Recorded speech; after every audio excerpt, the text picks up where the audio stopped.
What's up guys, it's Frozen and welcome to my tutorial for MMO Realms!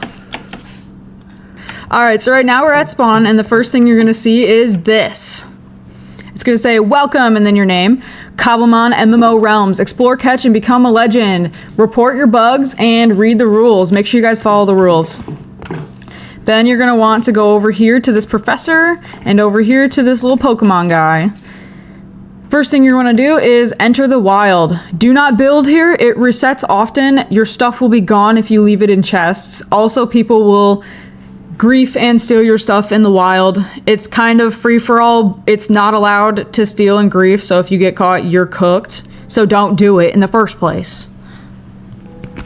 If you find somebody's stuff out in the wild, be nice. So when you right click on him, it'll take you to a random spot in one of the worlds. There are 7 wilds and you'll get sent to one of them. Right now I'm in wild 6. Whoop. And we're in a plains biome. And then the command in chat for wilds is /RTP, which means random teleport to a different wild. Now we're in wild 7 in a savanna biome.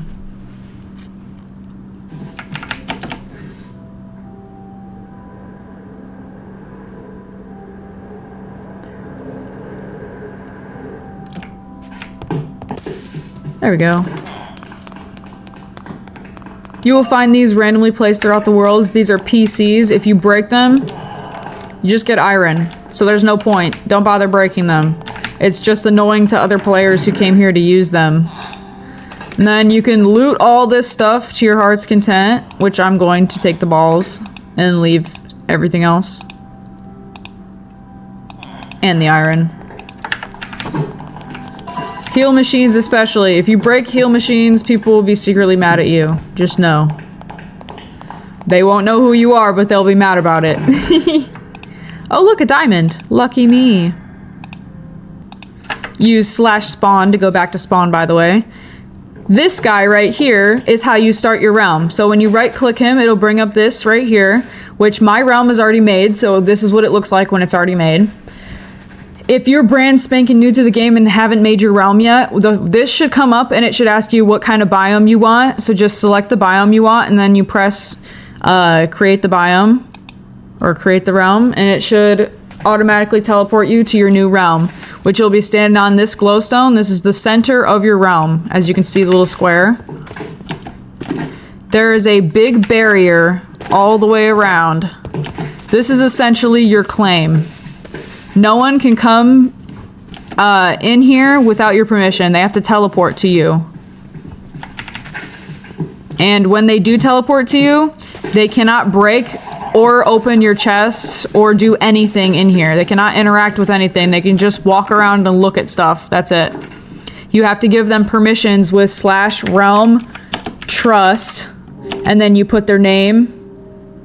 So I'll just put my own, and then it says manager, member, officer, visitor. So those are the ranks. A manager can use realm management commands, so all of these commands except for realm delete. They cannot delete your realm, but they can do everything else. An officer can interact with blocks and containers, so they can build and they can use chests. And then a member can interact with entities. They can interact with the Pokemon and the animals, but they can't do anything else. And then a visitor can enter the realm even when you're offline, but they can't do anything in the realm. They can just come here and look around, I guess. So the first thing you're going to want to do in this is explore to your heart's content and gather just a ton of materials. I have all these chests full of stuff. And down here we have all of these chests full of stuff. And then you're going to want to come back to your realm and set yourself up for success with making money, Pokecoins. So in order to do that, you're going to want to farm the ingredients for PP Maxes. So PP Maxes is the #1 way to make money in this game. This right here is a PP Max. It fully increases the maximum power points of a selected move by 60% only once. And these sell for a good amount of money on /shop. So to make these, you'll need pep flowers, hopo berries, and vivichokes, and then you'll need something called a PP up. So this is essentially the pre-version of the PP max. So it's a PP up and a PP max. So in order to make these PP ups, you need medicinal brew, pep flowers, lepa berries, and vivichokes. So as you can see, the only difference is the jar and the berries. So you'll need to farm medicinal brew, pep flowers, vivichokes, which over there, they're really hard to farm, so I don't have any right now. And then lepa berries and hopo berries. So let's start out with the brew. I made myself this automatic bottler and brewer, which it has no bottles right now, that's why it's clicking. But this brewing stand, it puts bottles in there and then it outputs medicinal brew. And to make medicinal brew, you need medicinal leeks and just water bottles and a brew stand. And that's the base for almost every single potion in the entire game.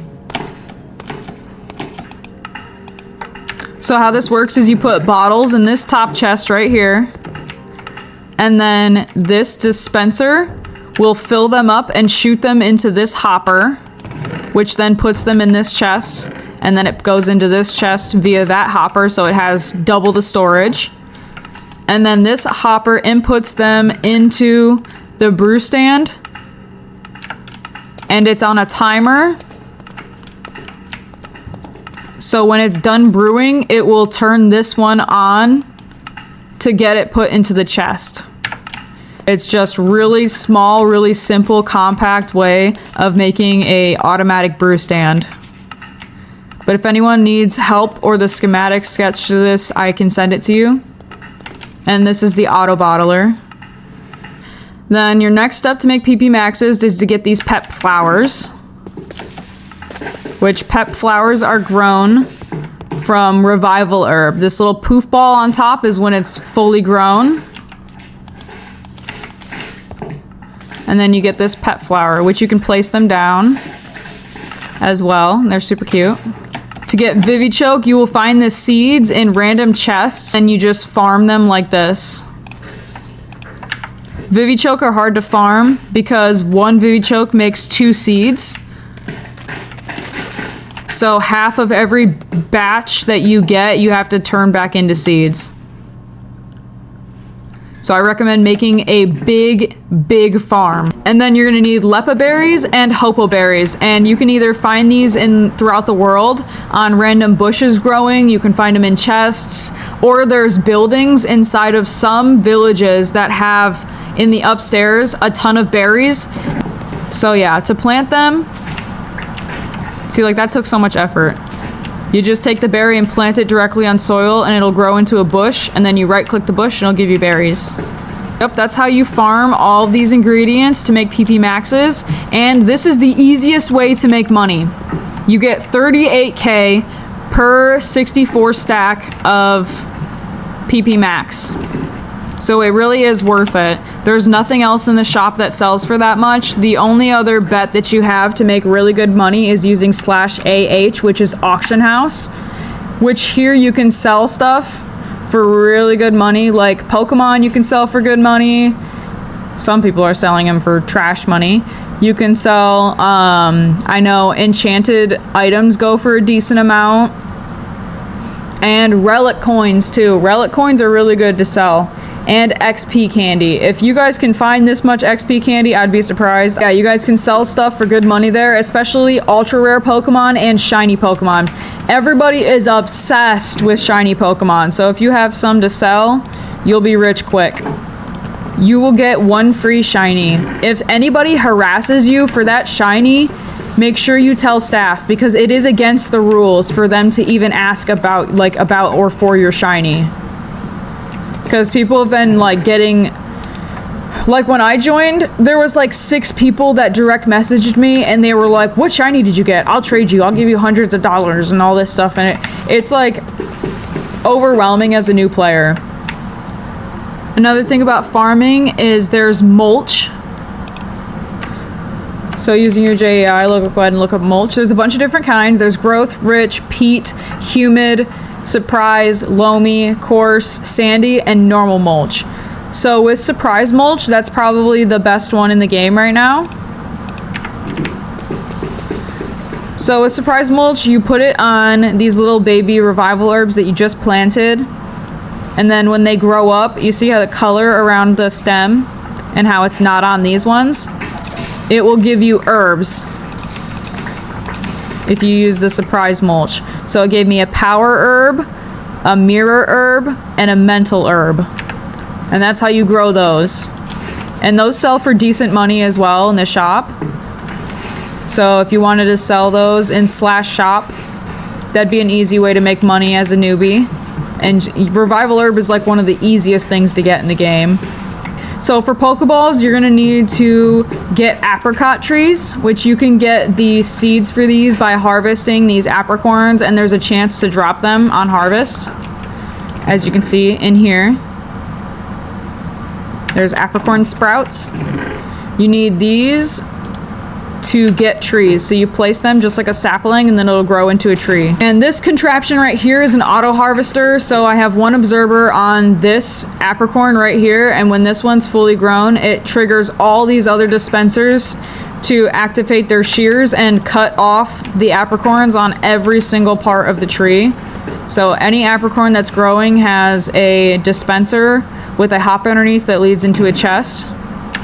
And it's auto farming all of these apricorns for me to make Pokeballs, because this is how you make Pokeballs.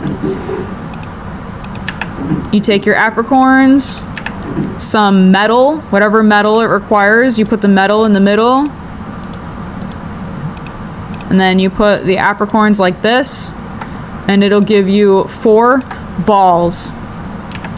So I just got Ultra Balls. And that right there is how you make Pokeballs.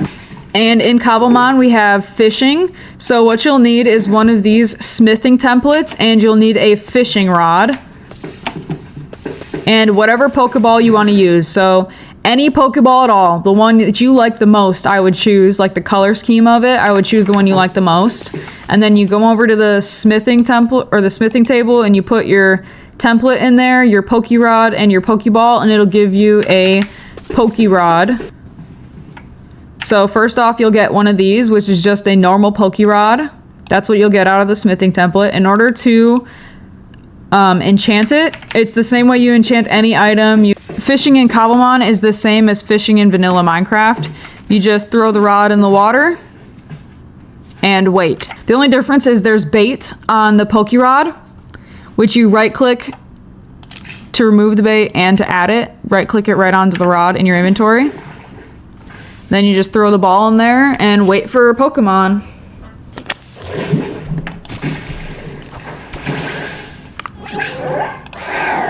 The best way to raise friendship is just having the Pokemon follow you around, just like how this one is right now. And if you have smaller Pokemon, like Eevees, you shift and right click the Pokemon and there will be a shoulder option and it can ride on your shoulder. Such cute! Aw, little Eevee!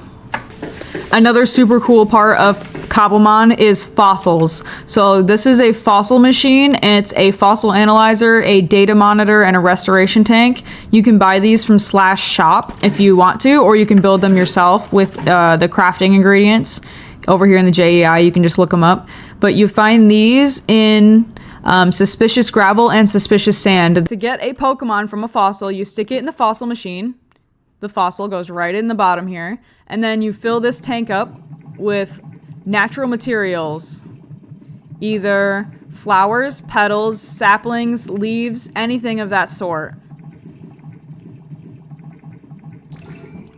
And then it should do this. And it should take about 10 minutes, and you'll start to see in the center there's a little tiny speck. And it will grow into a little Pokemon inside that tank. When this thing is fully done, you just right click with a Pokeball on the tank, and it'll send it to your PC. Where's the baby Archon? Oh, there it is. There's the baby Archon. And it starts as a level 1, since it was literally just born, essentially. Thank you so much for watching my tutorial on MMO Realms, the new Cobblemon server. And if you guys have any questions, just comment them